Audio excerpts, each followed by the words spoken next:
Hello guys. तो my name is मेघना and हम फिर से साथ में जुड़ चुके हैं। तो गाइस आज हम बहुत अलग चीज करने वाले हैं जो हमने कल की टेस्ट सीरीज से हमें पता चल ही गया था हम क्या करने वाले थे। तो हमने कल किया था सेल्फ पूरा टॉपिक वाइज रिवीजन किया था, लेकिन आज हम करने वाले हैं बहुत ही अलग चीज़ जो कोई यूजुअली नहीं करता है और ध्यान नहीं देता है, but it is very important. हम कुछ डायग्राम्स करने वाले हैं सेल के, प्लस उसी के साथ हम क्या करने वाले हैं, कुछ ऐसे क्वेश्चंस, कुछ ऐसे टर्म्स जो बहुत यूजुअली फ्रिक्वेंटली पूछे जा सकते हैं सीबीएसई बोर्ड में या आईसीएसई बोर्ड में, और बहुत इंपॉर्टेंट है वो चीज़, क्योंकि यूजुअली मैंने भी जब चार्टर पढ़ा रही थी तो नहीं पढ़ाया था, ना ही एनसीईआरटी में उस चीज़ के बारे में इतना वास्ट लिखा हुआ है। तो मैंने कुछ कुछ टॉपिक्स उठाए हैं जो मैं आपको यहाँ पे कब बताने वाली हूँ। बहुत शॉर्ट वीडियो रहेगी, हम इसको बड़ी नहीं करेंगे। गाइस इतना ध्यान रखना है कि सोच समझ के लिख के आना है, जो भी लिखोगे उसको पहले ध्यान से पढ़ लेना है कि तुम लिख के आ रहे हो, है ना। दिमाग में ये चीज़ें होनी चाहिए। Okay, so let's get started. So we will start with the introduction of this platform and upon myself. Crack on ninth and 10th CBSE exams with us with the top educators, quality content, and the great learning experience. Hi, my name is Meghna Ratra and I'm here because I love to teach and guide my students for the best. I have my best in biology and a good teaching experience. So crack CBSE class ninth and 10th with India's largest learning platform. Get the Plus subscription and access unlimited live and recorded courses from India's best educators. Guys यहाँ पे मैं आपको subscription लेने के फायदे बताने वाली हूँ। Guys you will get the daily life classes here, structured courses हुआ करेंगे, live test and quizzes and unlimited access.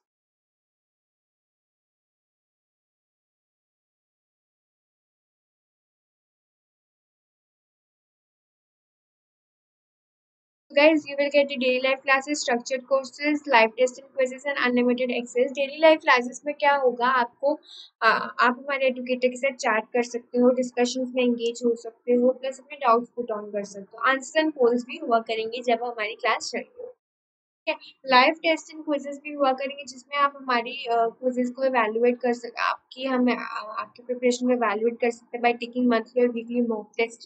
ठीक है, स्ट्रक्चर्ड कोर्सेज हुआ करेंगे जिसमें आपके कोर्सेज जो है स्ट्रक्चर्ड होंगे विद योर एग्जाम सिलेबस, जिससे आप बेस्ट टू बेस्ट प्रिपेयर कर सको। ठीक है, अनलिमिटेड एक्सेस हुआ करेंगे जिसमें एक बार जब आप सब्सक्रिप्शन ले लेते हो, आपको आप किसी भी डिवाइस से आप अपनी लाइव वीडियोस को देख सकते हो, प्लस प्लस आप अपनी लाइव वीडियोस को रिकॉर्ड भी कर सकते हो वहाँ पे। तो गाइस बहुत बेनिफिशियल होता है सब्सक्रिप्शन प्लान लेना। मैं तो कहूँगी लो, बिल्कुल लो, trust on me and just get on order. Okay guys, हमारे यहाँ पे एडुकेटर्स की लिस्ट दिख रही है आपको, बहुत सारे एडुकेटर्स हैं हमारे यहाँ पे। ये सारे प्लस प्लेटफॉर्म पे अवेलेबल है और सारे बहुत अच्छे बैकग्राउंड से आते हैं, प्लस उनके टीचिंग एक्सपीरियंस बहुत अच्छा होता है। Guys we have the comprehensive syllabus of mathematics, social science, Hindi, science and English. हमारे पास सारे टाइप के सिलेबस यहाँ पे प्रेजेंट होते हैं, तो आपको सारे कोर्सेज अवेलेबल करवाता है और आप अपने बेस्ट टू बेस्ट अपना प्रिपेयर कर सकते हैं। गाइस यहाँ पे भी मैंने आपको बताया सब्सक्रिप्शन लेने के लिए क्या करना है, मतलब क्या फ़ायदे हैं। अब आपको लेने के लिए क्या-क्या करना है वो मैं आपको बताऊँगी।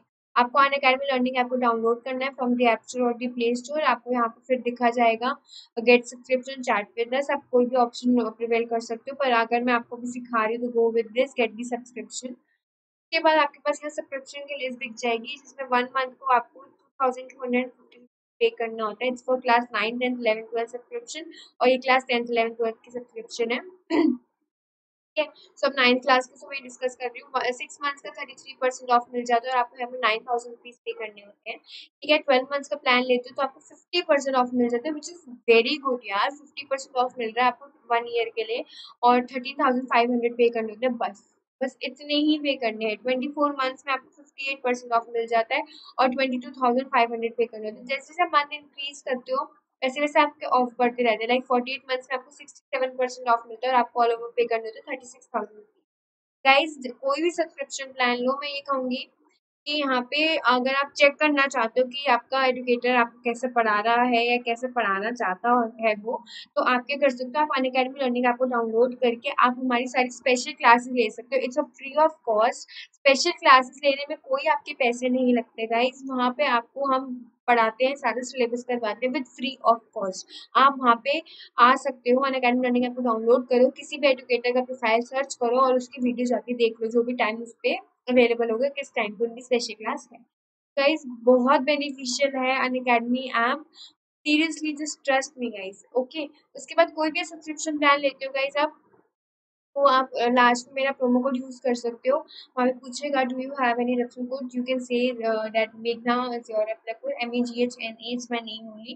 गाइस ये डालते ही आपको 10% का डिस्काउंट और मिल जाएगा, जो आपके लिए और बेनिफिशियल हो जाएगा। तो guys go and prevail this offer. Guys हम टेलीग्राम पे भी अवेलेबल है, मैं अपने डिस्क्रिप्शन पे लिंक जरूर दूंगी, क्योंकि टेलीग्राम टेस्ट सीरीज चल रही है और आज टेस्ट का पार्ट 2 है। तो उससे पहले मैं आपको थोड़ी सी रिविजन करवाना चाहती हूँ और फिर आपको 5 बजे टेस्ट देना चाहती हूँ। So download the Telegram app from the App Store. Please to tap the link in the URL and click on join.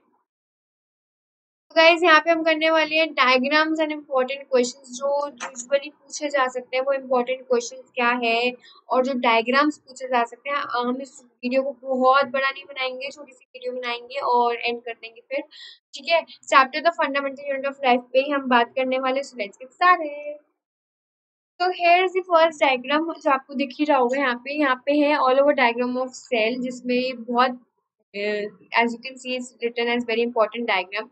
Labelling part is important mainly. The guys क्या होता है, क्वेश्चन दे दिया है आपको 5 या 3 मार्क्स का, डायग्राम आ गया, label that part. तो फिर गाइस कंफ्यूज हो सकते हैं हम, ठीक है। तो लेबलिंग वाला जो पार्ट होता है ना, ये आपको बहुत याद करना होता है। आपको डायग्राम, कोई भी ये नहीं देखता कि बायोलॉजी का स्टूडेंट है तो उसके डायग्राम अच्छा होगा, नहीं।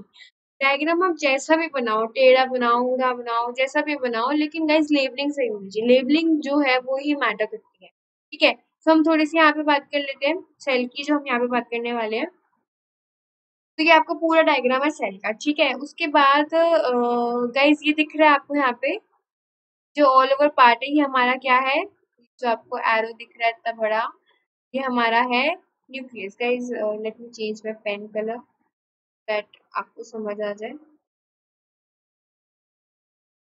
ये वाला जो पार्ट है ये है आपको पूरा न्यूक्लियस, ठीक है। अंदर का क्रोमैटिन है, क्रोमैटिन मैंने आपको बताया था, क्रोमैटिन क्या होता है, it's a thread like structure, thread like entangled structure I could say,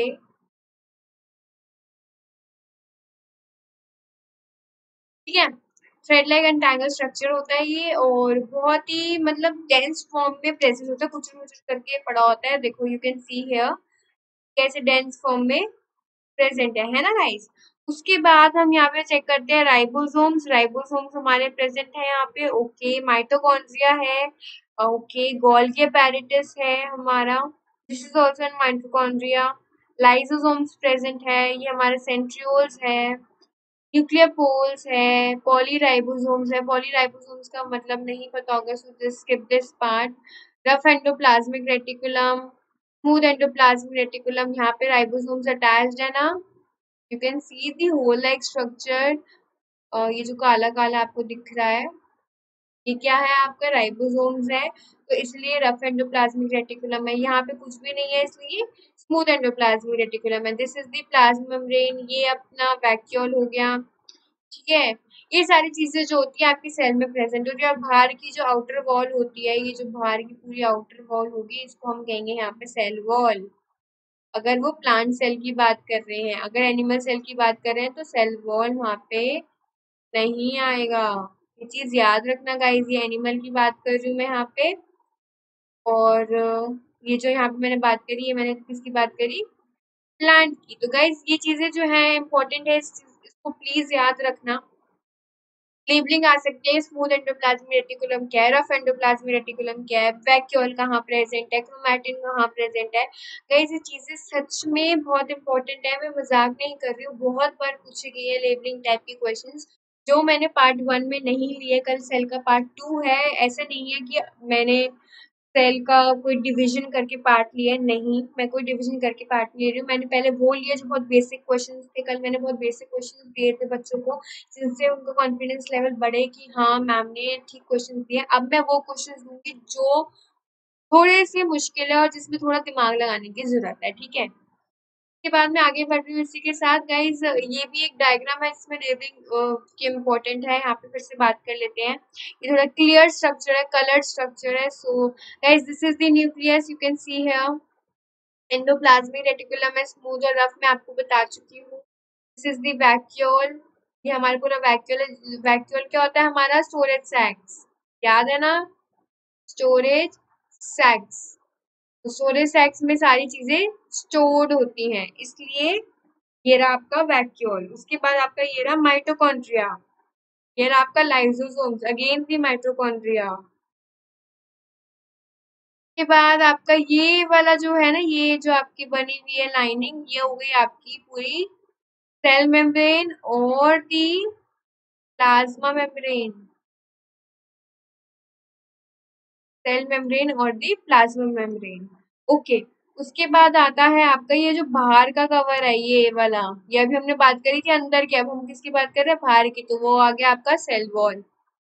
अंदर का पार्ट ये सारा क्या है आपका? साइटोप्लाज्म, जिसके अंदर सारी ऑर्गेनेलीज जो है फ्लोट करती हैं। साइटोप्लाज्म के अंदर सारी ऑर्गेनेलीज जो होती है वो फ्लोट करती है, ठीक है। उसके बाद आ गया आपका क्लोरोप्लास्ट। क्लोरोप्लास्ट बहुत इंपॉर्टेंट है। क्लोरोप्लास्ट मैंने कल क्वेश्चन भी दिया था प्लास्टिड से रिलेटेड, किसी को बच्चे को याद हो जिसने टेस्ट सीरीज दी थी, उसको याद होगा, उसने क्लोरोप्लास्ट पे भी बात करी होगी वहां पे, ठीक है। फिर बात करते हैं हम राइबोसोम्स की। राइबोसोम्स भी अवेलेबल होते हैं यहाँ पे। गोल्गी एपेरेटस, सारी ऑर्गेनेलीज की बात करें तो गोल्गी को कैसे भूल गए? These are the cistern stacks like structures, stacks like structures parallelly arranged. जो पैरेलली अरेंज नहीं लिखेगा वहां मार्क्स कट जाएंगे। इनको क्या कहते हैं? सिस्टर्न्स। ओके, मेरी राइटिंग बहुत बेकार हो रही है, प्लीज माइंड मत करना। Yes, so I think it's done. Labelling बता दी है मैंने सबको। Vacuoles, endoplasmic reticulum, mitochondria, lysosome, cell membrane, cell wall, cytoplasm, chloroplast, ribosome, Golgi apparatus. तो गाइस यहाँ पे भी हमने वही चीजें पढ़ी जो हमने पहले पढ़ी थी। तो गाइज यही सारी चीजें उठ के आती हैं कि क्या है क्या नहीं है। आपको हर एक चीज का पता होना चाहिए कि कौन सी चीज कहाँ पे लोकेटेड होती है, कौन सी चीज कैसी दिख रही होती है, क्योंकि ये क्वेश्चन फ्रिक्वेंटली पूछे जाते हैं। और क्या पता कल मैं भी पूछ लूँ, मतलब आज 5 बजे मैं भी पूछ सकती हूँ। सो प्लीज लेबलिंग करके रखना, अच्छे से रखना कि तुम्हें जो अच्छे से आता होगा। एंड मैं क्वेश्चंस जो स्पेशल क्लास में सॉल्यूशन दूंगी तो उसमें क्वेश्चंस में मैं आपके प्रिपेयर आंसर्स देखूंगी, तो पता चलेगा फिर कैसे सब कुछ कर रहे हैं, ठीक है। माइटोकॉन्ड्रिया की बात करते हैं, माइटोकॉन्ड्रिया की बात करते हैं यहाँ पे, ठीक है। तो this is the outer membrane और ये इनर मेम्ब्रेन हमारी, यहाँ पे हम बात कर रहे हैं ये वाली जो मेम्ब्रेन है हमारी। Okay, I should change my colour now. Okay, ये वाली मेम्ब्रेन हो गई आपकी आउटर, ठीक है। ये वाली हो गई आपकी इनर। ये इनर जो होती है वो बहुत डीपली फोल्डेड होती है, डीपली फोल्डेड। और आउटर मेम्ब्रेन जो होती है वो बहुत पोरस होती है, ठीक है।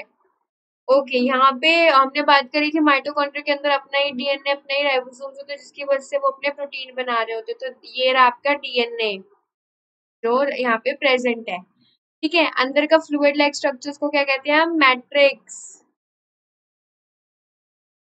क्या कहते हैं हम? मैट्रिक्स। ये रहा आपका मैट्रिक्स। उसके बाद यहाँ पे हमारी एटीपी सिंथेसाइजेस वाली पार्टिकल्स भी प्रेजेंट है। इन इंटर मेम्ब्रेन स्पेस, जो अंदर की जो स्पेस होती है उसको हम क्या कह रहे हैं यहाँ पे? Inter membrane space. के बाद क्रिस्टीज की बात करी थी यहाँ पे, दीज आर दी क्रिस्टीज, ये रही these are the cristae. Ribosomes भी होंगे क्योंकि अपना डीएनए है तो अपना राइबोसोम तो होगा ही होगा। और ये रहा हमारा ग्रैन्यूल्स। तो गाइस ये चीज याद रखना, डीएनए होगा, राइबोसोम्स होगा, होगा ही होगा। इन दोनों की वजह से ही माइटोकॉन्ड्रिया के अंदर जो है वो प्रोटीन बनते हैं। प्रोटीन का सिंथेसाइज इन दोनों की वजह से ही होता है, डीएनए एंड दी राइबोसोम। तो आई होप आपको यहाँ पे कोई डाउट नहीं लगा होगा, बहुत इजी था। ऐसे ही डायग्राम आएंगे गाइस, तो ऐसे ही लेबलिंग पूछ लिया जाएगा और आपको लेबलिंग वहाँ पे करनी होगी। So I hope this quite easy. के बाद सेल डिवीजन की बात करते हैं गाइस। सेल डिवीजन मैंने इसलिए डाला था यहाँ पे क्योंकि यूजुअली ये क्वेश्चन जो है नहीं पूछा जाता, बट बट आ गया बीच में। बट क्या होता है गाइस,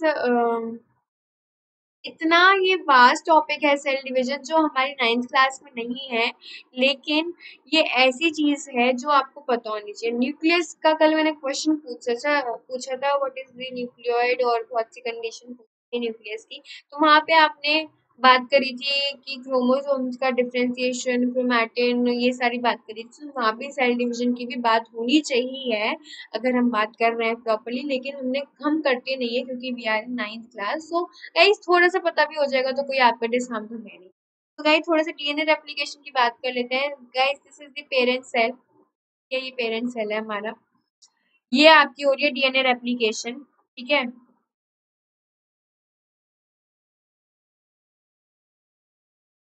ये आपकी हो रही है डीएनए रेप्लिकेशन, ठीक है। डीएनए रेप्लिकेशन हो रही है, आपके क्रोमोसोम्स बन रहे हैं, क्रोमोसोम्स ही तो बन रहे हैं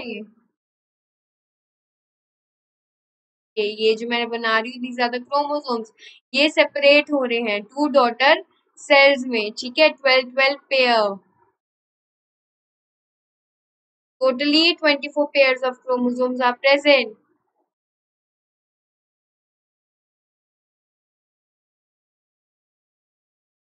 ठीक है गाइस। सो ये चीजें पता होनी चाहिए कि क्या होती है क्या नहीं। 12 पेयर फीमेल से आते हैं, मदर से आते हैं, और 12 जो होते हैं वो मेल से आते हैं, मीन्स फादर से आती है।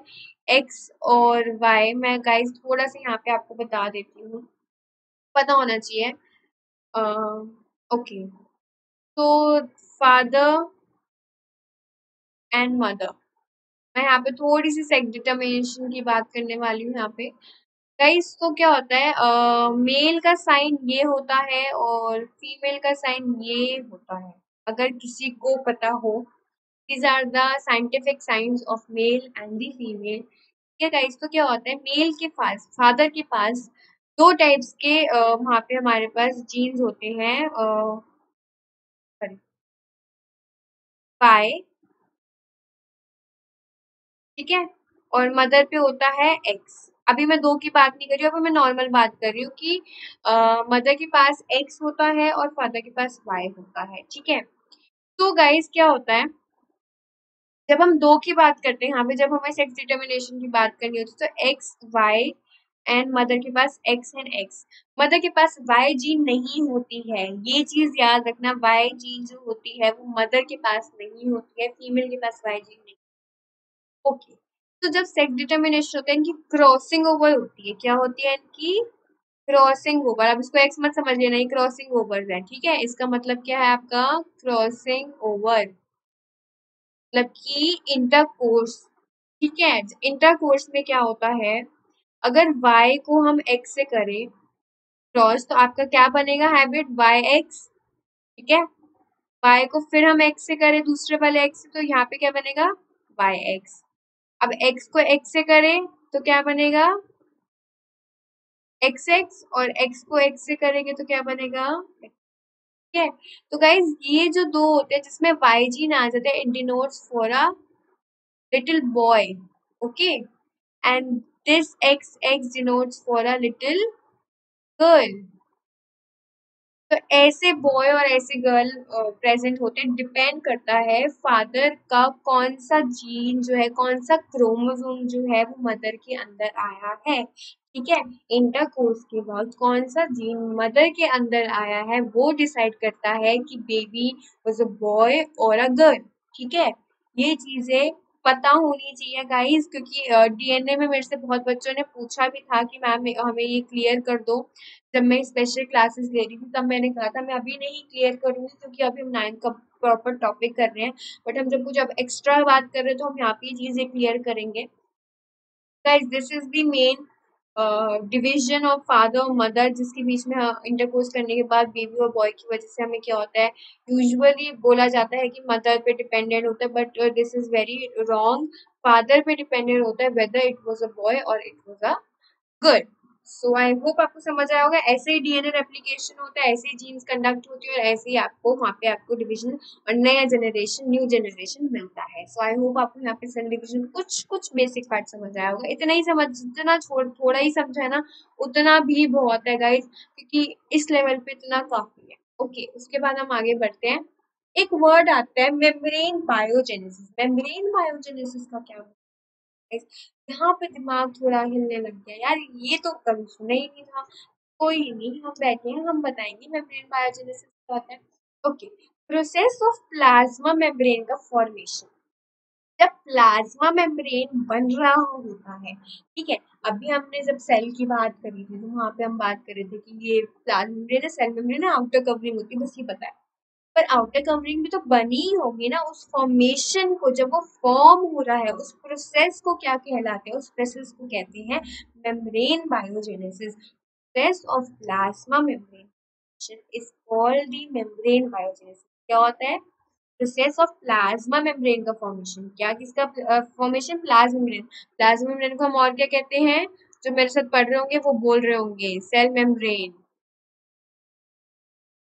प्लाज्मा मेम्ब्रेन के फॉर्मेशन में जो प्रोसेस हो रहा होता है, process of formation of cell membrane और द प्लाज्मा मेम्ब्रेन, उसको कहते हैं हम मेम्ब्रेन बायोजेनेसिस। वहां पे मेम्ब्रेन का बायोजेनेसिस हो रहा है, फॉर्मेशन हो रही है, प्रोसेस कंडक्ट हो रहा है, ठीक है। तो ये चीजें होती है। उसके बाद protein and lipids are first synthesized in RN and SER respectively. Obviously बात है, प्रोटीन जो है आरएन में होता है और लिपिड्स एसईआर में होते हैं, यही सिंथेसाइजिंग की प्रोसेस होती है ना।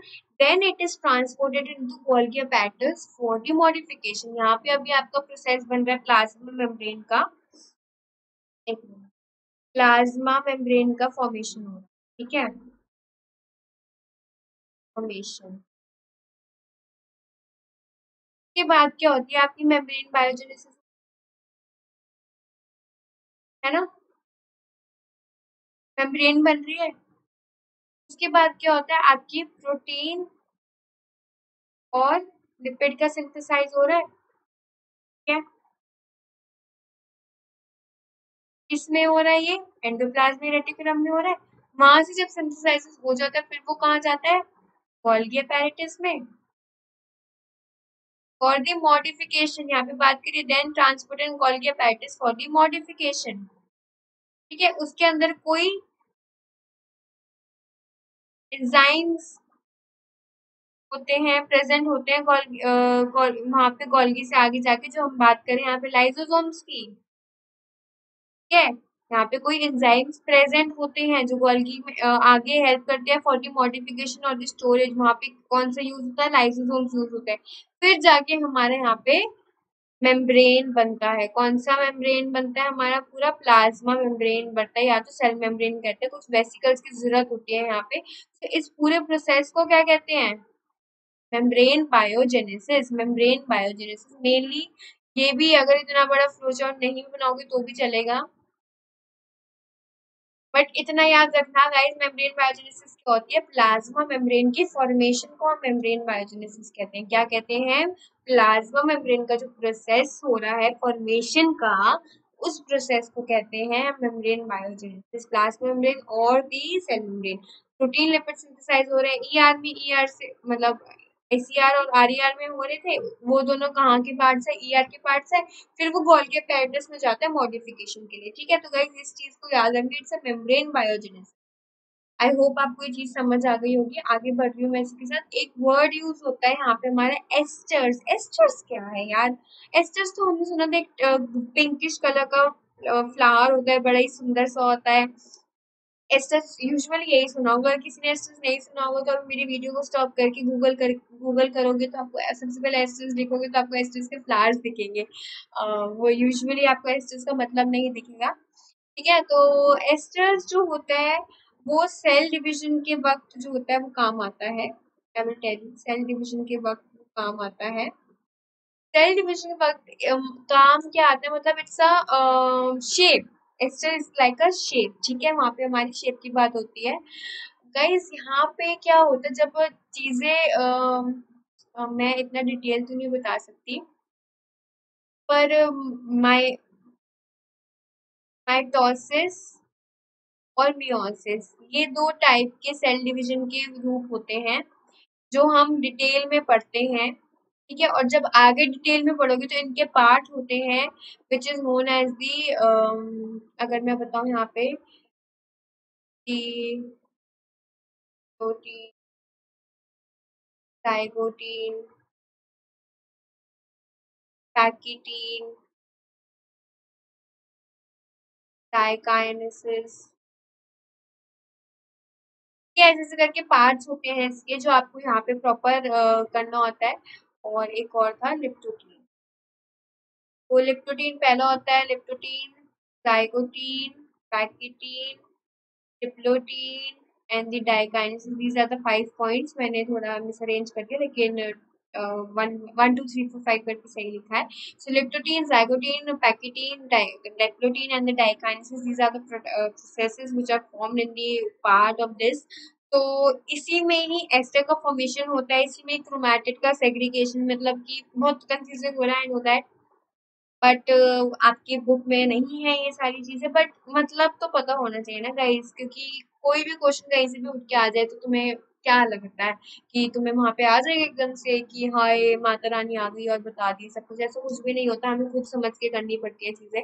तो ये चीजें होती हैं, इस पे ध्यान रखना, दिमाग में रखना कि एस्टर्स क्या होता है। पढ़ लेते हैं। Asters are the two star like structures, you can see the star like structures here, है ना। स्टार स्ट्रक्चर्स है, radiating fibres from the centrosome, centrosome से फाइबर्स को रेडिएट कर रहा है ये।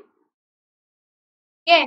दे help in locating spindle and trigger cleavage of cytoplasm. यहाँ पे मैं इतना मतलब में नहीं जाऊंगी कि क्या मतलब होता है, लेकिन यहाँ पे स्पिंडल फाइबर्स भी होती है, क्रोमैटिड का सेग्रीगेशन होता है, क्रोमैटिड का सेग्रीगेशन के बाद आपका होता है यहाँ पे इक्वेटर पोल।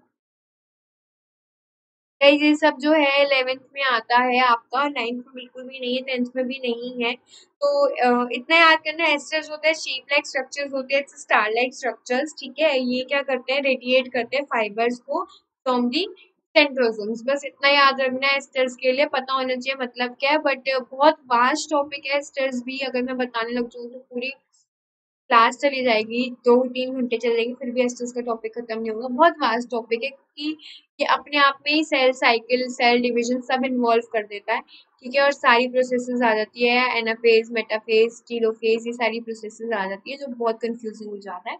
सो अभी इस सारी चीजों को छोड़ दो, बस एस्टर्स का इतना ध्यान रखना है। एस्टर्स अगर two like structures radiating fibres from centrosomes. Okay, guys, they help in locating spindle and trigger cleavage of the cytoplasm. Okay, guys, तो अब हम आगे बढ़ रहे हैं। इसको ज्यादा मत करना, सिर्फ इतना ही छोटा सा पॉइंट याद करना कि ये कैसे दिखते हैं और ये कहाँ पे प्रेजेंट होता है और क्या रेडिएट करता है। ठीक है, उसके बाद हम आगे बढ़ रहे हैं। Plasmodesmata, plasmodesmata is also very important. एक क्वेश्चन सीबीएसई में 10th में मैंने देखा था, 9th में मैंने नहीं देखा इसको, बट मुझे ऐसे दे सकती है कि प्लाज्मोडेस्माटा पता होना चाहिए क्या होता है क्या नहीं, चाहे बुक में हो ना हो, लेकिन प्लाज्मोडेस्माटा एक ऐसा पार्ट है कि should know. Okay, so due to the presence of a cell wall, cell wall की प्रेजेंस, हमने सेल वॉल की प्रेजेंस की बात करी थी ना प्लांट सेल में, प्लांट सेल में हमने सेल वॉल की प्रेजेंस की बात करी है, तो प्लांट सेल की बात कर लेते हैं। Due to the presence of a cell wall, the exchange of material, जो हमारा मटेरियल्स का एक्सचेंज हो रहा है between the plant cell is not possible. ध्यान सुनना इस बात को, प्लांट सेल की बात कर रहे थे क्योंकि वहां पे सेल वॉल होती है। तो due to the presence of the cell wall, जो एक्सचेंज ऑफ मटेरियल्स हो रहा है ना, वो पॉसिबल नहीं हो पाता। Therefore protoplast of our plant cells are connected. Protoplast जो होता है, I am not talking about the cytoplast, cytoplasm protoplasm में कंफ्यूज मत होना, प्रोटोप्लाज्म में न्यूक्लियस भी इन्वॉल्व होता है। ओके, तो जो प्रोटोप्लाज्म है प्लांट सेल का, protoplasm of the plant cells are connected by cytoplasmic channels. ठीक है, साइटोप्लाज्मिक चैनल से कनेक्ट हो रखे होते हैं through their walls which are called as the plasmodesmata. Mainly plasmodesmata is the channel for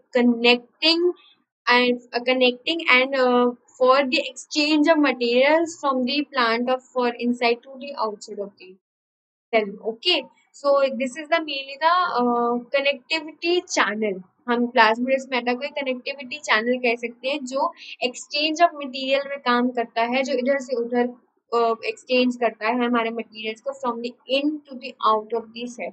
okay, so this is the connectivity channel. Mainly इसको क्या कहेंगे यहाँ पे हम, मेनली इसको हम यहाँ पे कहेंगे कनेक्टिविटी चैनल। ठीक है।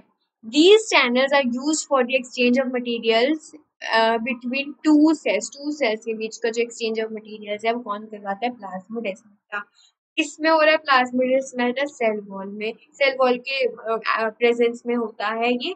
और सेल वॉल का प्रेजेंस किसमें होगा? प्लांट सेल में ही होगा। एनिमल सेल में तो सेल वॉल होता ही नहीं है, तो एनिमल सेल को तो काटा लगा दो, प्लाज्मोडेस्माटा एनिमल सेल में हो ही नहीं सकता। So guys, this is the connectivity channel। तो पता ही चल गया होगा प्लाज्मोडेस्माटा क्या होता है। Due to the presence of a cell wall the exchange of materials between the plant cell is not possible, क्योंकि वहाँ पे सेल वॉल होता है। Therefore, protoplasm of the plant cell, लिखना पड़ेगा यहाँ पे, प्रोटोप्लाज्म जो होता है प्लांट सेल का वो कनेक्टेड होता है by the cytoplasmic channel, cytoplasmic channel से वो कनेक्टेड होता है to the walls which are called plasmodesmata. उसको जो कनेक्टिविटी जो प्रोवाइड करवा रहा है उसको हम प्लाज्मोडेस्माटा करते हैं, जो क्या हेल्प करता है? It help in the exchange of materials between the two cells के बीच का जो मटेरियल्स का एक्सचेंज होता है वो कौन करवाता है प्लांट सेल के अंदर? प्लाज्मोडेस्माटा। तो ये चीज आपको पता होनी चाहिए, और ये चीज लिटरली बहुत बहुत बहुत इम्पोर्टेंट है। We give the 3 stars here, बहुत इम्पोर्टेंट है। तो प्लीज इसको भूलना मत करना, अच्छे से करना, याद करके करना, रट्टाफिकेशन मत करना। सब समझोगे तो आपको आराम से ये ना। उसके बाद हम बात करते हैं परऑक्सीसोम्स की। परऑक्सीसोम्स क्या होता है guys? What do you mean by the peroxisomes? Peroxisomes contains various oxidative enzymes. वहाँ पे हमारे क्या प्रेजेंट होते हैं? ऑक्सीडेटिव एंजाइम्स जो होते हैं वो हमारे प्रेजेंट होती है, which detoxify the toxic material. Guys ध्यान से सुनो, परऑक्सीसोम्स जो होते हैं उसके पास एक ऑक्सीडेटिव एंजाइम्स प्रेजेंट होते हैं जो डिटॉक्सिफाई कर रहा है टॉक्सिक मटेरियल्स को। जो टॉक्सिक मटेरियल्स जो बॉडी के लिए अच्छे नहीं है उसको क्या कर रहा है? डिटॉक्सिफाई कर रहा है। ठीक है, कौन डिटॉक्सिफाई कर रहा है? पेरोक्सिसोम्स का क्या काम होता है? डिटॉक्सिफिकेशन। क्या काम होता है यहाँ पे? अब हम बात कर रहे हैं इसकी, तो डिटॉक्सिफिकेशन का काम होता है। वो कैसे डिटॉक्सिफिकेशन करता है? कैसे करता है? क्यों? क्योंकि उसके पास हाइड्रोलेटिव सॉरी ऑक्सीडेटिव एंजाइम्स प्रेजेंट होते हैं जिसकी वजह से वो डिटॉक्सिफाई कर देता है सारे टॉक्सिक मटेरियल्स को। ठीक है, since the blood carries various toxic substances, blood के पास सबसे ज्यादा टॉक्सिक सब्सटेंसेस होते हैं to kidney and liver, a large number of peroxisomes are present in them to oxidize the toxic materials. Guys ये क्वेश्चन पूछा जाता है बहुत बार कि परऑक्सीसोम्स जो है वो सबसे ज्यादा कहाँ यूज होते हैं या क्या होते हैं, कहाँ पे मतलब मेनली इनका टारगेट होता है। तो आपको यहाँ लिखना पड़ेगा, since the blood carries the various toxic, blood जो हमारा ओवरफ्लो हो रहा है वो सबसे ज्यादा टॉक्सिक मटेरियल कैरी कर रहा है। ठीक है, सबसे ज्यादा टॉक्सिक मटेरियल कैरी करने के चक्कर में सबसे ज्यादा कहाँ पे हो जाता है? किडनी में या तो लिवर में। तो यहाँ पे सबसे ज्यादा हमें परऑक्सीसोम्स चाहिए होंगे। क्यों? परऑक्सीसोम का तो काम है डिटॉक्सिफाई करना। तो क्यों? क्योंकि उसके पास क्या होता है? ऑक्सीडेटिव एंजाइम्स होते हैं। तो ये क्या करता है? Large number of peroxisomes are present, वहां पे प्रेजेंट होते हैं डिटॉक्सिफाई करने के लिए in them to oxidize the toxic materials. I hope आपको ये चीज यहाँ पे टॉपिक समझ आया होगा। पेरोक्सिसोम्स क्या होते हैं, प्लाज्मोडेस्माटा क्या होते हैं, बायोजेनेसिस मेम्ब्रेन क्या होता है, और भी मैंने पता नहीं सेल डिविजन करवाया था। हाँ, तो आई होप ये आपको सारी चीजें गाइस समझ आई होंगी, मैंने क्या पढ़ा है क्या नहीं। तो एक बार रिवाइज कर लेते हैं। मैंने आपको गाइस पहले बताया था सेल के ऑल ओवर डायग्राम्स जो यहाँ पे बहुत इंपॉर्टेंट है, सारी लेबलिंग्स वगैरह बताई थी कि क्या लेबलिंग्स किस में कैसे इन्वॉल्व होनी चाहिए क्या नहीं होनी चाहिए। उसके बाद मैंने आपको यहाँ पे दोबारा लेबलिंग्स बताई थी कि ये भी लेबलिंग्स बहुत इंपॉर्टेंट होती है as compare to the CBSE point of view. फिर उसके बाद मैंने माइटोकॉन्ड्रिया का डायग्राम मैंने इसलिए शो किया था गाइस क्योंकि माइटोकॉन्ड्रिया के डायग्राम में बहुत बार पूछा गया है। इनफैक्ट जो भी बच्चे नीट के लिए अपेयर करना चाहते हैं उनमें भी माइटोकॉन्ड्रिया का क्वेश्चन बहुत बार पूछा गया, तो वो चीज याद रखना। उसके बाद सेल डिवीजन में मैंने आपको सेक्स डिटर्मिनेशन का थोड़ा सा पार्ट बताया था और पेयर ऑफ क्रोमोसोम्स का पार्ट बताया था। This is also very important, जो फाइन यहाँ पे डिवीजन हो रही है। सो this is very important, not in ninth class, I will not say in the ninth class, but yeah, for the higher class it's very important। okay? उसके बाद membrane biogenesis करवाया मैंने। मेम्ब्रेन बायोजेनेसिस में क्या क्या चीजें आती हैं, एस्टर्स करवाए थे, एस्टर्स में क्या आता है, प्लाज्मोडेस्माटा, पेरोक्सिसोम। तो guys this is the end of this topic. So thank you guys for watching up my video. Subscribe our channel, like if you like my video, and comment down if you have any doubts. So join our Telegram group for the latest updates on our upcoming videos. Guys तो मैं अभी last में सिर्फ इतना कहना चाहती हूँ कि टेलीग्राम का अब जो टेस्ट होने वाला है, मैं इतने हार्ड क्वेश्चंस तो नहीं दूंगी, लेकिन हाँ ऐसे क्वेश्चन होंगे जिसमें दिमाग लगाना पड़ेगा आपको, ठीक है। इट्स अ पार्ट 2 ले रही हूँ मैं सेल का, तो कुछ ना इंटरेस्टिंग हो गई ना। पार्ट 1 के कल मैंने बेसिक क्वेश्चंस बहुत सारे ले लिए थे, अब मैं पार्ट 2 के बहुत इनोवेटिव टाइप के क्वेश्चंस लेना चाहती हूँ, तो इसलिए मैंने ये वीडियो बहुत शॉर्ट रखी थी, क्योंकि ऑलमोस्ट हमारा सेल रिवाइज हो चुका है और हम बहुत बार रिवाइज कर चुके हैं सेल को, इसलिए मैंने कोई ऐसा टॉपिक नहीं उठाया जो मैं आपको दोबारा समझाऊँ, दोबारा रिवाइज करवाऊँ, क्योंकि आप मेरी पहली वीडियोस भी देख के रिवाइज कर सकते हैं, है ना गाइस। तो मेरा बार बार बोलने का तो मतलब नहीं बनता, तो मैंने वो चीजें करवाई जो चीजें मैंने नहीं करवाई थी, और ये चीजें क्वाइट इंपॉर्टेंट है, तो इसको प्लीज दिमाग में रखना, अच्छे से करना paper, and all the best for your part 2। ठीक है guys, so all the best guys, let's crack it, bye bye.